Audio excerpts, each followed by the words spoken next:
Naitwa Charles Tumaini, ni wakili wa kujitegemea na mdau wa michezo hasa football kwa miguu.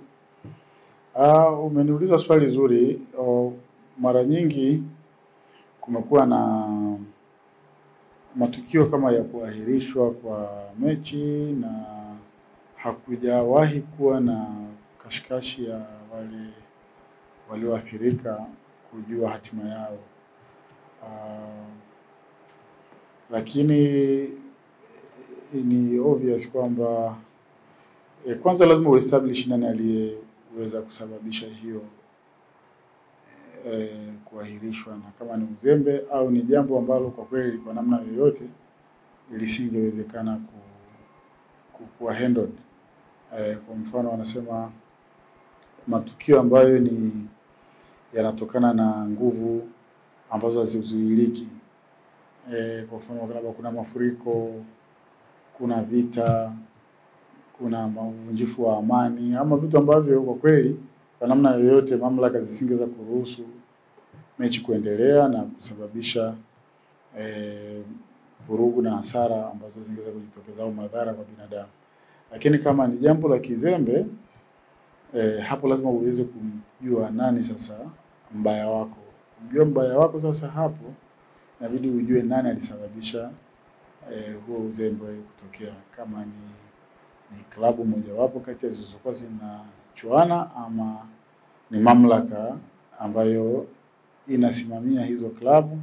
Basi ukishafahamu ni nani mbaya wako, basi hilo jambo ni madai tu ya kawaida. Unaweza kwenda kudai tu madai ya kawaida na ukapata fidia pale ambapo umeweza kutoa ushahidi wa hasara ulizoingia. Kwa mfano kama uliweza kununua tiketi, uliweza kusafiri kutoka mbali labda, na umeingia gharama za usafiri na gharama za malazi, na ukaweza kuthibitisha kwamba basi ulisafiri kwa sababu hiyo tu ya hiyo mechi au hiyo game, na bado ikaahirishwa kwa uzembe wa either of hao ndio wataja, kama ni timu moja wapo au zote mbili, ama body, yani kwa maana ya instrument inayosimamia hiyo michezo. Kwa hiyo unaweza tu kudai kawaida.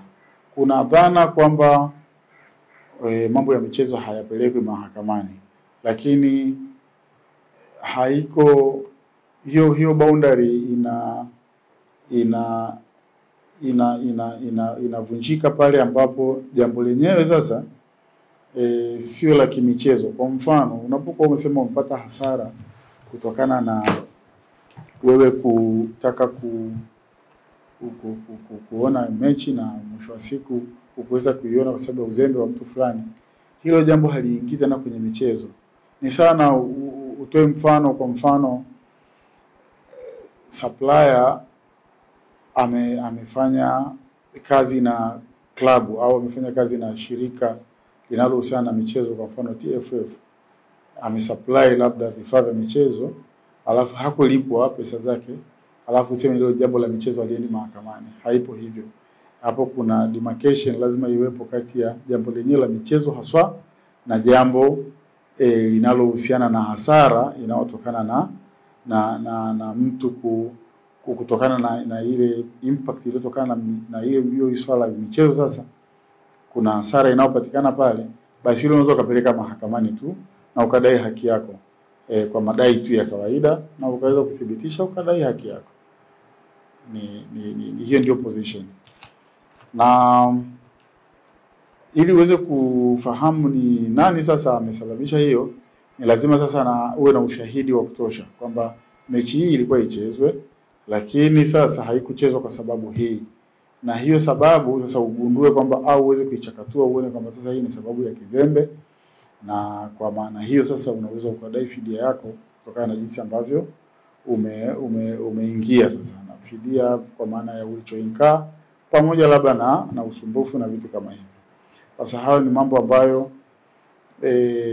wanaolalamika wanaweza wakaamua tu kulitafutia suluhisho mahakamani wakapata haki yao, na haliwezi kuwa ni sehemu ya wala hawawezi kusema ni sehemu ya mchezo, kwa hiyo litakiwa kwenda mahakamani. Ndio hivyo. Kwa elimu hizi na mengine mengi, usisahau kutembelea katika kurasa zetu za Facebook, Twitter, Instagram pamoja na YouTube.